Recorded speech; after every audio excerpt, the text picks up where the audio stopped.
원숭아는 명나라 말기 명에 대한 공세를 강화하던 누르하치를 영원성 전투에서 막아내고 홍타이지의 공격마저 막아낸 무너져가는 명나라의 최후의 명장입니다. 하지만 원숭아는 억울하게 처형당했고 후세 역사가들이 명나라의 멸망의 직접적인 원인이 원숭아의 죽음이라고 할 정도로 평가를 받는 인물입니다. 이번 이야기는 명나라의 마지막 불꽃 원숭아를 중심으로 명나라와 청나라의 전쟁에 대해 말씀드리겠습니다.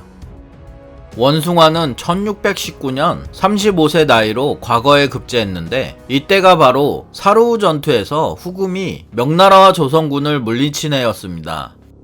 원숭아는 무관이 아니라 문관이었지만 어려서부터 병법을 논하는 것을 좋아하는 사람이었습니다. 당시 명나라는 총병이 무관이면 부총병은 문관을 투입했기 때문에 문관이 무관으로 전환하거나 무관에 가까운 업무를 맡는 일은 비일비재했습니다. 당시 명나라의 무관은 전문적인 군사교육을 받은 것은 아니고 군에서 오래 생활을 했거나 개인적인 무력이 뛰어날 뿐인 경우가 많았습니다. 심지어 글도 읽지 못하는 경우가 많아서 전문적으로 글을 읽어주거나 문서를 작성해주는 문관들이 따라다녀야 했기 때문입니다. 원숭아는 뛰어난 인재를 보면 바로 결의 형제하는 아주 열정적인 사람이었습니다. 게다가 말을 잘 타고 배짱과 학문적인 식견까지 겸비하고 있었습니다. 지나가는 군사들을 보면 항상 변방의 정세를 물었고 친구와는 군사적인 일을 잠도 안 자고 토론하며 즐길 정도였다고 합니다. 광녕성이 누르하치에게 함락되었을 때 원숭아는 큰 뜻을 품고 북경에 있었습니다. 그리고 한가할 때면 혼자 말을 타고 자주 산해관 밖을 돌아보았습니다. 원숭아는 내게 군마와 말, 군비와 군량미를 주면 혼자 좋게 그곳을 막을 수 있다 라고 말했는데 이런 배짱 넘치는 말은 광녕성을 잃고 당황하던 조정의 주목을 받게 됩니다. 어사 후수는 황제에게 원숭아를 파격적으로 등용해도 좋겠습니다 라는 상소를 올렸고 원숭아는 후순의 상소에 따라 요동군에 보내졌습니다. 산해관을 맡게 된 원숭아는 바로 떠나지 않고 고향을 돌며 병사를 모아 산해관에 입성했습니다.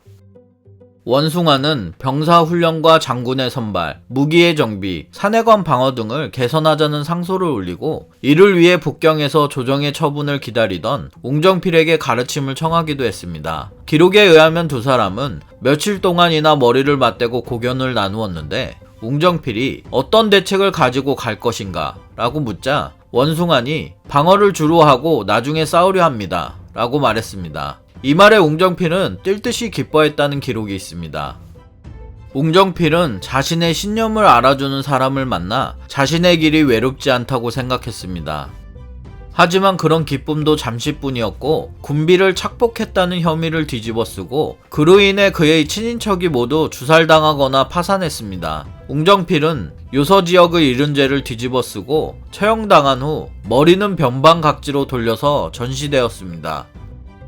원숭아니 처음 산해관 밖에서 활약을 할 때 왕제진은 그의 직속상관이었는데 두 사람은 전투 방법과 전략 등에서 매우 큰 차이를 보였습니다. 원래 왕제진을 별로 좋아하지 않았던 손승종은 진작부터 좋은 인상을 받았던 원숭아의 입장을 지지했고 손승종이 직접 요동경락이 돼 군대를 지휘하겠다는 결심을 했을 때 즉각 원숭아를 방어 책임자로 낙점한 것은 당연한 일이었습니다. 요동지역을 고스란히 빼앗기고 명나라의 방어는 산해관에 집중되어 있었는데 만리장성의 끝인 산해관은 명나라 방어의 핵심이었습니다. 산해관은 열리지 않으면 반드시 지킬 수 있지만 열리기만 한다면 명나라는 바로 끝장이나 마찬가지인 곳이었습니다. 원숭아는 이런 산해관의 위험 부담을 좀 더 줄이기 위해 산해관 밖 200리 지점인 영원의 성을 만들자고 주청을 올렸지만 전혀 받아들여지지 않았습니다. 하지만 원숭아는 굴하지 않고 계속 주청을 올렸고 대학사 손순종이 원숭아의 의견을 존중해 드디어 받아들여지게 되면서 원숭아는 영원성을 만드는 데 전력을 기울였습니다. 원숭아는 영원성과 존망을 같이 하겠다는 맹세를 할 정도로 최선을 다했습니다. 장군들과 병사들 역시 흔쾌히 모든 노력을 다 기울였고 그러자 상인을 비롯한 여러 부류의 사람들이 모여들기 시작했습니다. 원숭아 덕분에 명나라는 기존 산해관에서 200리나 앞에 방어선 하나를 더 얻을 수 있게 되었고, 황량한 폐허나 다름없던 영원은 누르하치의 대군에 저항할 수 있는 군사 요충지로 변신하게 되었습니다. 손승종과 원숭아는 우선 방어를 한 뒤에 싸운다는 대원 측에서 완전히 입장을 같이 했고, 뼈를 깎는 고생을 통해 군제, 군용, 무기말, 군량미 등의 상황은 대대적으로 개선되었습니다. 이런 상황은 당연히 누르하치를 부담스럽게 만들었는데, 누르하치는 어떤 군사적 행동도 하지 않았습니다. 하지만 누르하치가 원송안의 위용에 겁을 먹었던 건 아니었고, 누르하치도 기본적으로 해결해야 할 각종 어려운 일들이 있었습니다. 첫째는 광령성을 점령한 후 엄청난 땅과 재물을 노획해서 전리품 운반에 여념이 없었습니다. 둘째, 명나라와 조선 국경에 주둔하고 있던 모문용 휘하의 부대 역시 심심하면 출병해 후금의 백성들을 괴롭혔는데, 이로 인해 누르하치의 팔기군은 한 곳에 오랫동안 편안하게 주둔할 수가 없어 모문용과 강화를 맺기 바빴습니다. 셋째, 누르하치가 광령까지 정복하는 동안 요동에는 전란만이 아니라 천재지변도 발생했고, 그로 인한 신량난으로 도적이 출몰해 한족 통치에는 많은 문제점이 노출되었습니다. 마지막으로 페르 간의 권력 쟁탈전이 일어나 칸 계승 문제까지 다투는 일이 빈번히 발생했습니다. 누르하치로서는 신속히 해결해야 할 문제였고, 언제나 정세를 살펴 기회가 생기면 행동하되 유리할 때 공격하는 것을 철칙으로 하는 누르하치에게 급격히 안정되고 있는 요서에 함부로 군대를 일으키는 것은 불가능했습니다.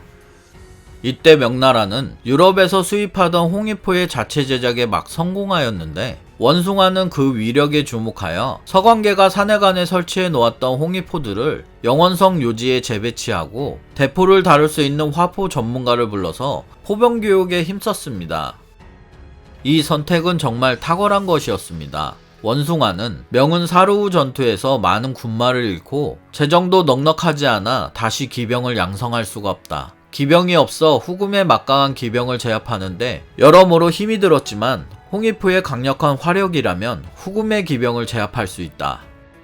군사들의 훈련이 이루어지고 영원성도 완성되자 원숭아는 자신감을 가지고 1624년 14,000명의 군대를 거느리고 요서 일대를 순찰합니다. 이때 원송안군의 기세는 대단해서 후금군도 이때만큼은 전혀 공격할 기미를 보이지 못했습니다. 여기에 자신감을 얻은 원숭아는 영원성 주변 요새에도 군사를 배치해 요서 방위를 더 단단히 굳히는 게 좋겠습니다 라고 손승종에게 말했습니다. 손승종은 흔쾌히 병력을 파견하여 요서 일대에 강력한 방어선을 구축하는 데 성공합니다. 요동의 변방이 겨우 안정을 찾아가기 시작했을 때 또다시 명나라 조정 내부에서 정쟁이 일어나 엄당이 이른바 유화사건을 핑계로 손승종을 파면해버립니다. 유화사건은 명나라 한 장군이 도주해온 한족의 보고를 잘못 믿고 후금은 고작 300명으로 요주성을 지키고 있다, 쉽게 점령할 수 있다 라고 말하여 병력을 출동시켰다가 매복하고 있던 후금의 군대에 전멸당한 사건입니다.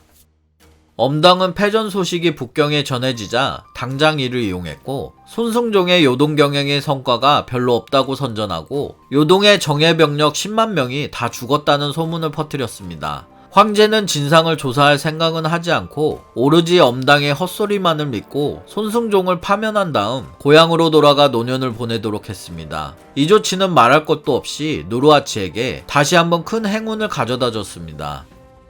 명조정의 실권자 위충현은 자기 말을 잘 안 듣는 손승종을 몰아내고 고제라는 인물을 산해관 방어의 책임자로 임명해버렸습니다.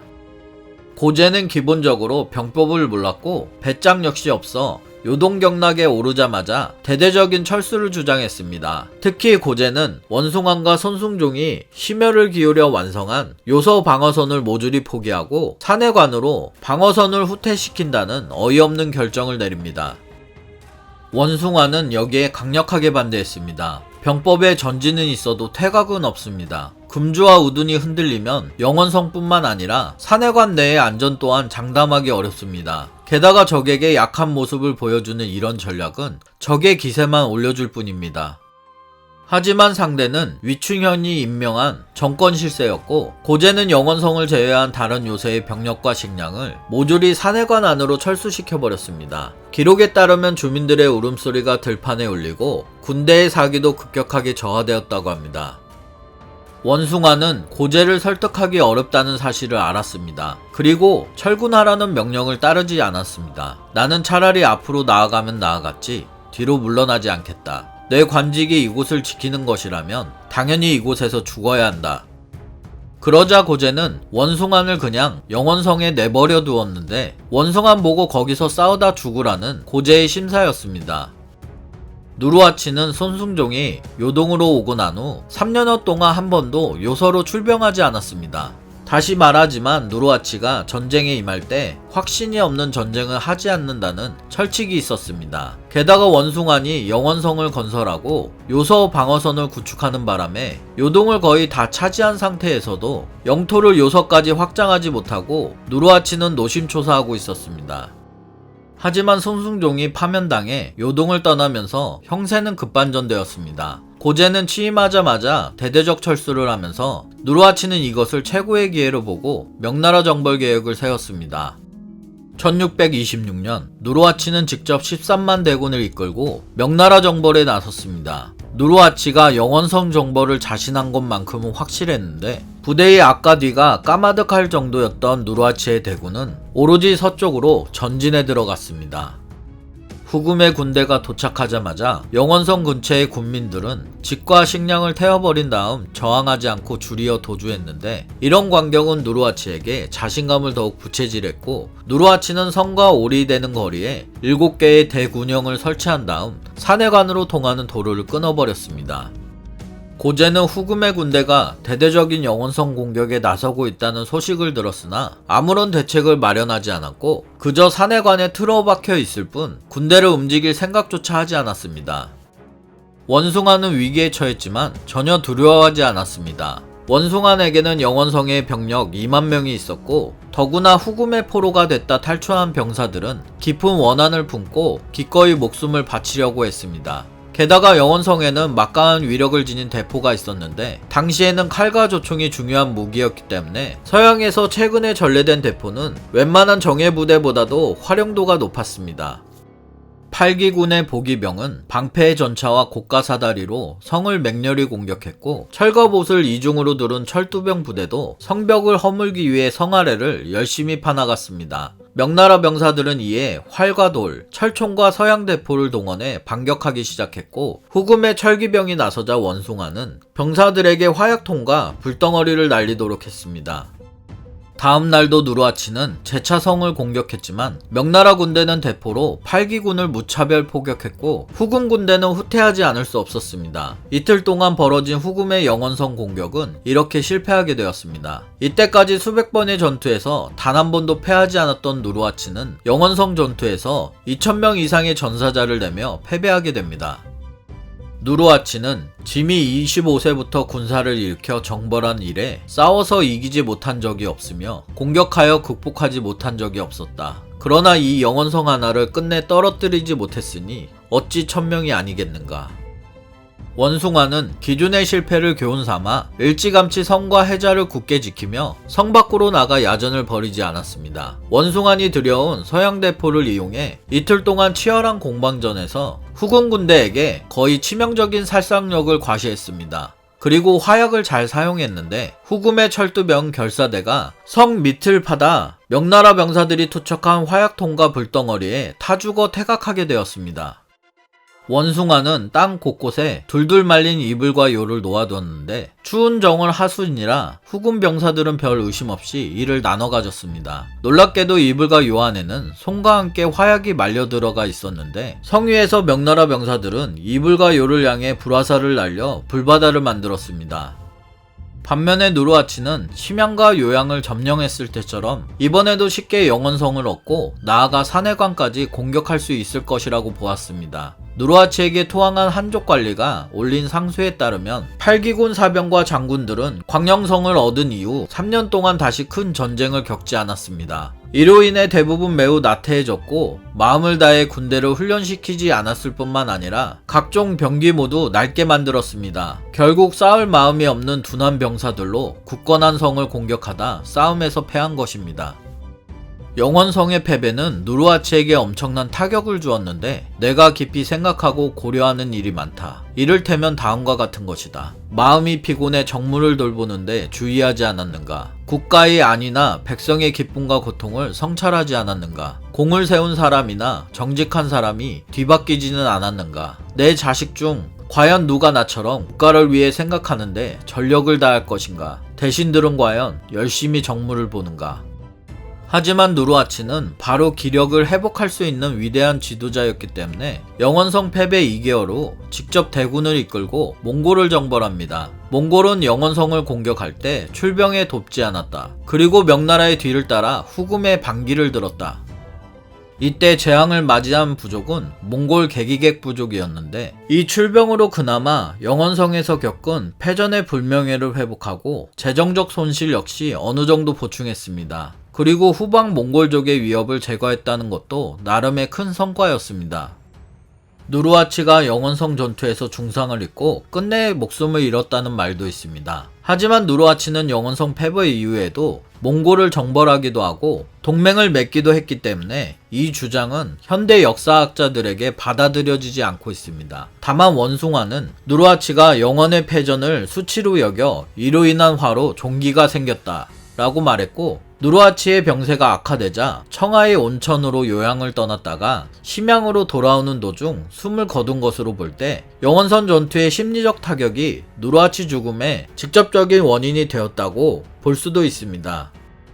어쨌든 13벌의 갑옷으로 후금 청나라를 세운 군사천재 누르하치는 이렇게 세상을 떠났고, 그의 뒤에는 형들을 모두 물리치고 칸 자리를 물려받은 8째 아들 홍타이지가 등장합니다. 그리고 이제 원숭안과 홍타이지가 맞붙게 됩니다. 다음 영상도 재밌게 만들겠습니다. 구독 부탁드립니다.